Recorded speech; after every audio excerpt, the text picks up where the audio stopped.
What's up, guys, and welcome back to my garage. If you're enjoying this series, make sure to leave a like on the video and subscribe. If you haven't already, it would be greatly appreciated.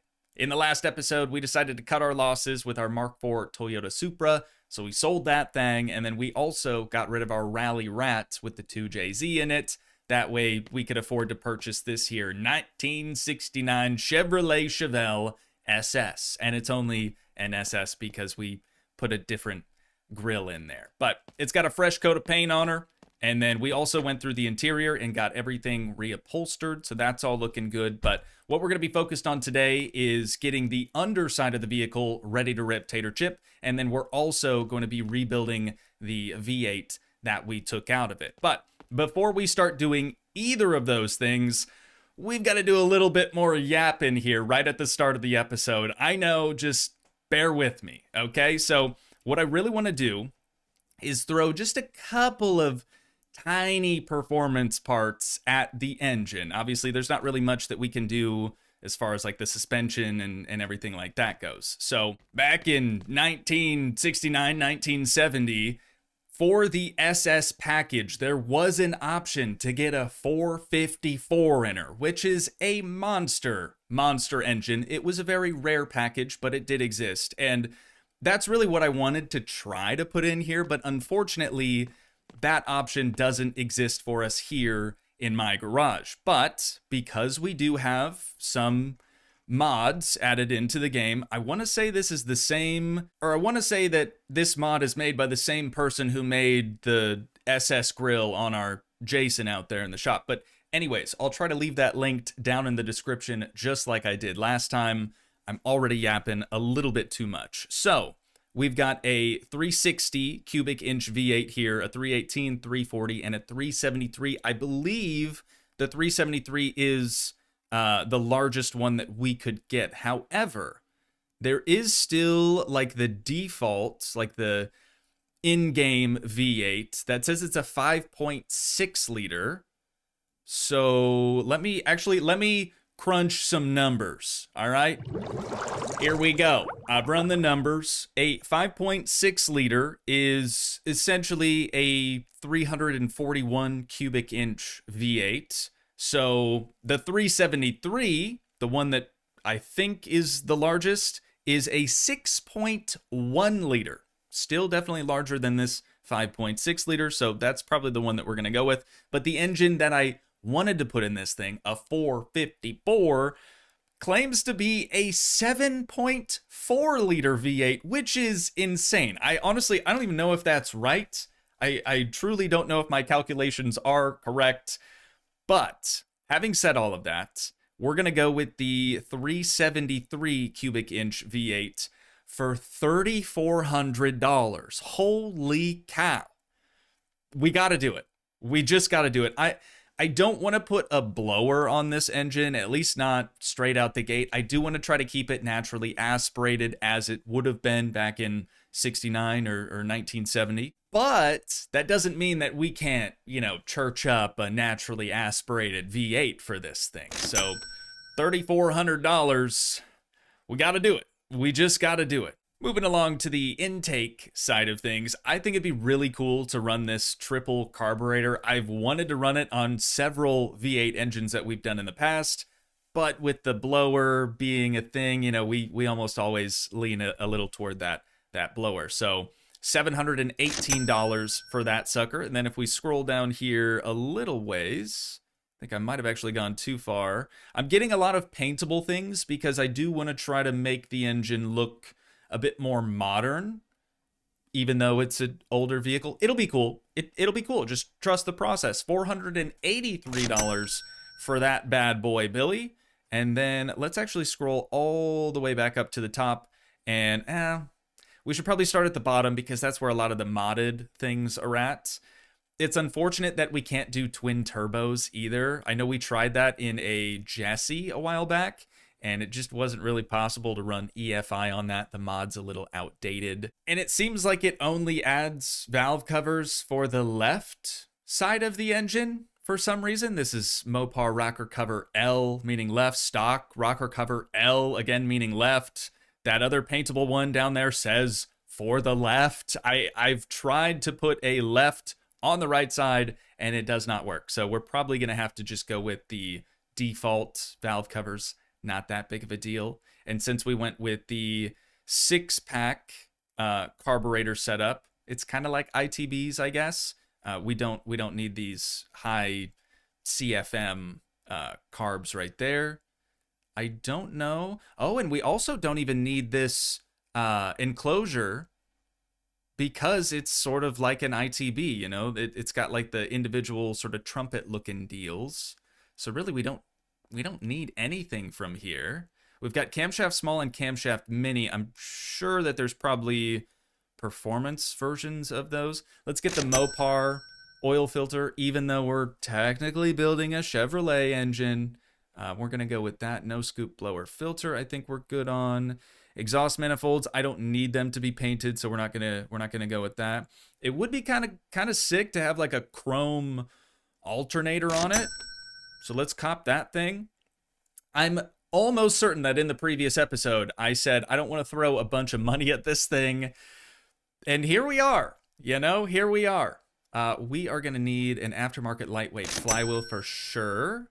Don't need a paintable transmission. I think the one we already have is fine. Lightweight harmonic balancer.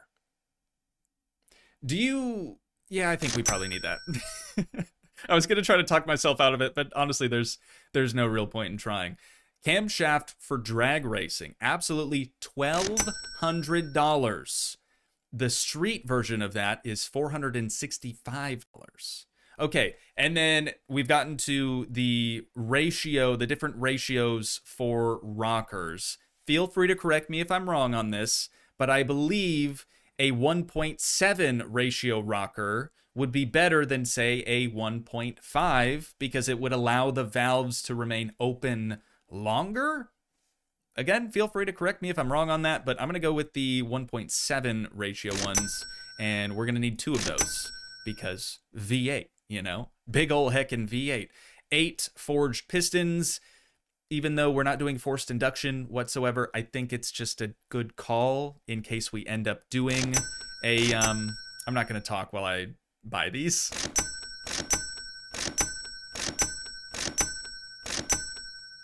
Was that 8? Hopefully that was 8. In case we end up putting a blower on it at a later date. Moving on to the cylinder heads. I actually hadn't really thought this far ahead.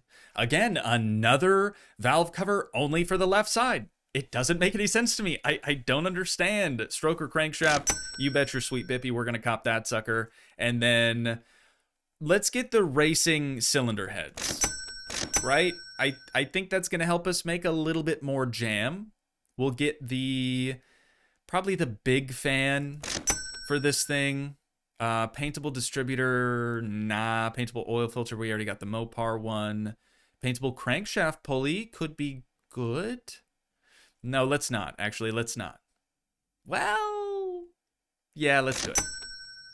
We might as well, dude. We're already here. We're already spending so much money on this dang thing. Way more than I really wanted to. Our fuel pump is bad, so let's just get a paintable one of those too. Why not, right? Paintable water pump, sure. Timing cover, yeah. Another left valve cover. Okay, we've already got the lighter weight harmonic balancer, so we don't need that. I don't want paintable headers.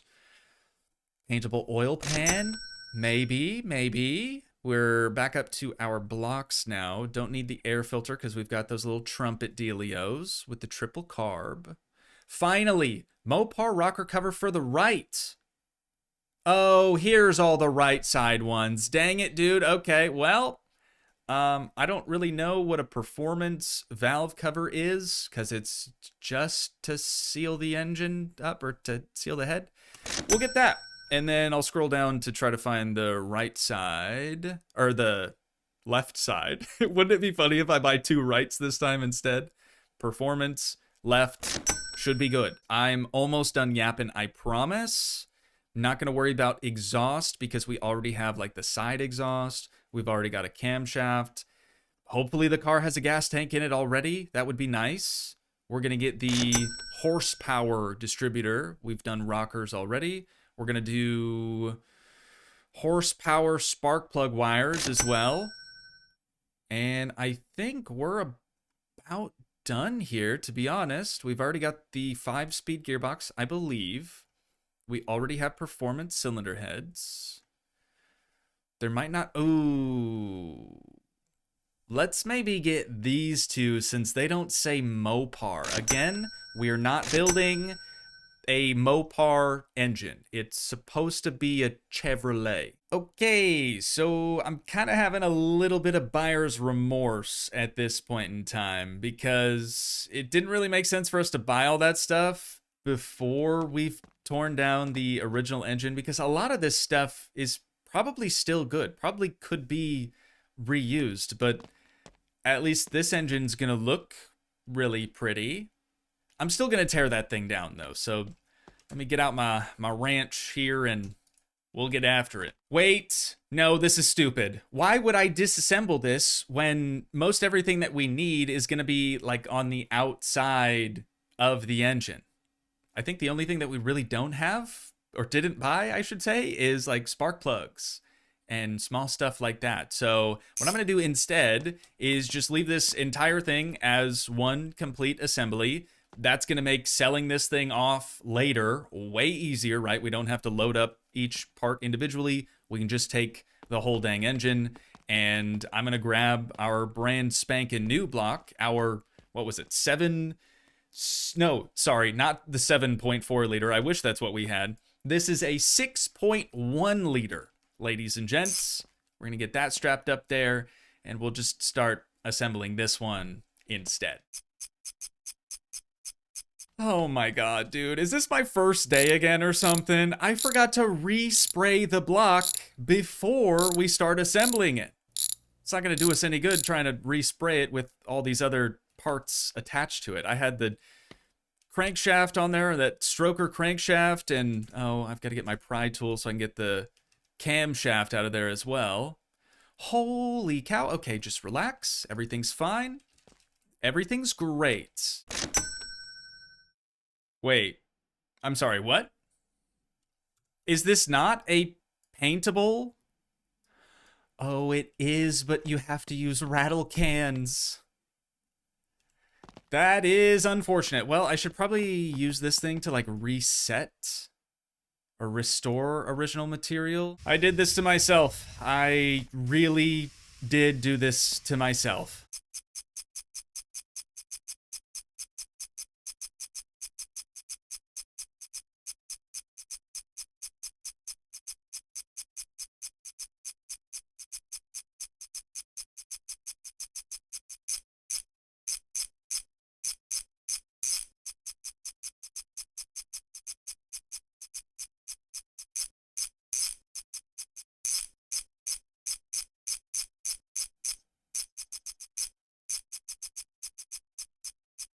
All right, now, even though I went about building this engine in all the wrong ways, I really think that this is one of the better looking V8s that we've ever assembled here in the shop. I even chromed a lot of things that didn't need to be chromed, but they look a lot better just because of it. And there's a few more things that I want to try to get chromed up, like the side exit exhaust here. Hopefully this works.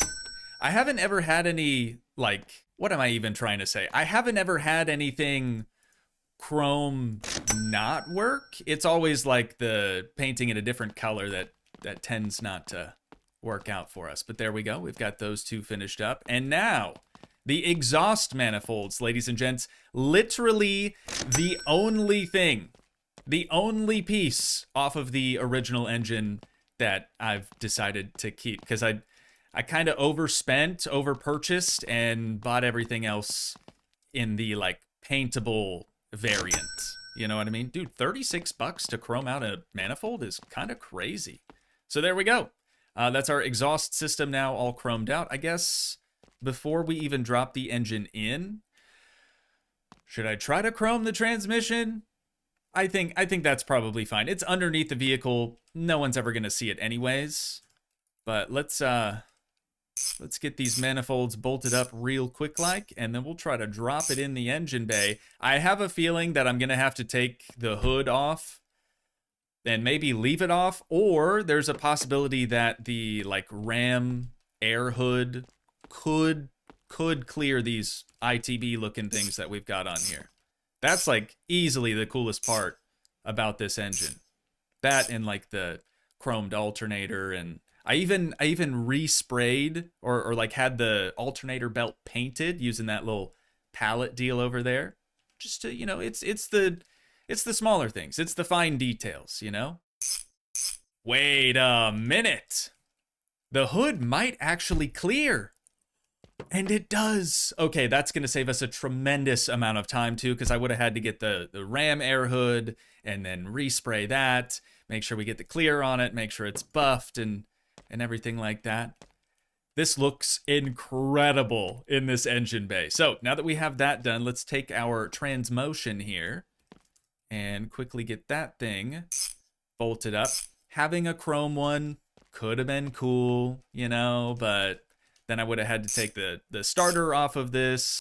That way that wouldn't get chromed. I guess probably would have looked fine. I'm just rambling more, honestly. But let's put this thing up into the air. We'll get the transmission mount bolts tightened. And then I think the only other thing that we have to do is right here with our drive shaft. And we'll have a completely brand spanking new drivetrain in this thing, ladies and gents. I am so stoked to see how much jam this thing produces. Again, I mean, it's naturally aspirated. It's got the ITBs, but there's no forced induction going on here, so I'm real curious. You bet your sweet bippy, as soon as this thing's all finished up, we're gonna, oh, I forgot to do the exhaust. Back up in the air. We're gonna take it over into the shop there in town and strap it onto the dyno. See how much power this bad boy Billy's really churning out. Oh yeah, dude, the chrome side exit exhaust looks real rowdy. I'm sure the other exhaust, if we would have chromed it and had it, you know, come out the rear end like it normally would, I'm sure that probably would have looked fine too.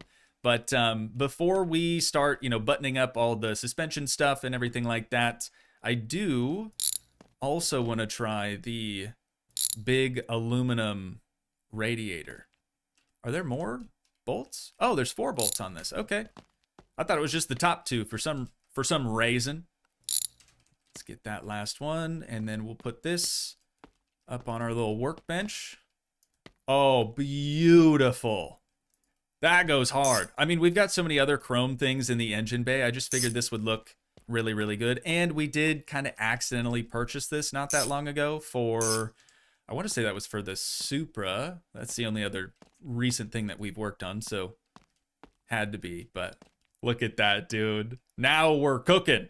So I'll do fluids, of course. We'll get the battery reinstalled, get the upper and lower radiator hoses done, fuel line ran, brake line replaced. Oh, I've got to get the old license plate put back on here too. And then we're taking her into town and throwing her on the dyno.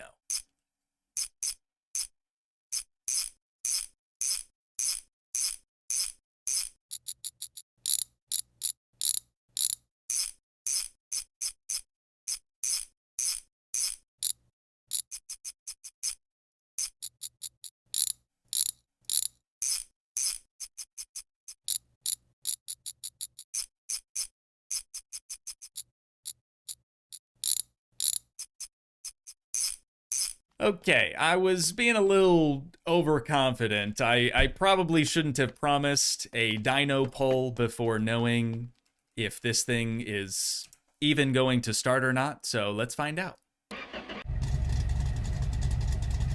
Sounds pretty much the same as it did before. Oh, right. E-brake. Classic mistake. So we're gonna put her in reverse Terry and head on over into town to see how much jam this bad boy's producing. Just from the drive over here, I can already tell you that it's gonna make some serious horsepower. This is 5th gear. Just tapping the throttle breaks the, ooh, hang on to it. Breaks the rear tires loose. All right, so we're gonna pull straight ahead. Oh yeah, I forget it's a all-wheel drive dyno, which is nice, but this thing's only rear wheel. Let me make sure we're actually in the middle of some rollers. There we are. Put her into neutral. All right, and then I don't remember how this works exactly. I think we have to strap it down first, don't we? Pay in service center. I think once we pay, it should be strapped down. So let's go do that real quick. Like, dude, I don't even. Oh, hey, what's up? So I guess you're here now too, and across the street from us. Let's paint car, brakes, engine, full diag, dyno. Oh, it's only $100. Sweet. This thing is about to make some horse puppies. Wait, did it not strap it down? Strap the car to perform the test. Oh, right. So, like, we have to do that or whatever. Perfect. Okay. And since it's making so much jam, or at least I think it's making so much jam, I might even just do this in 5th gear.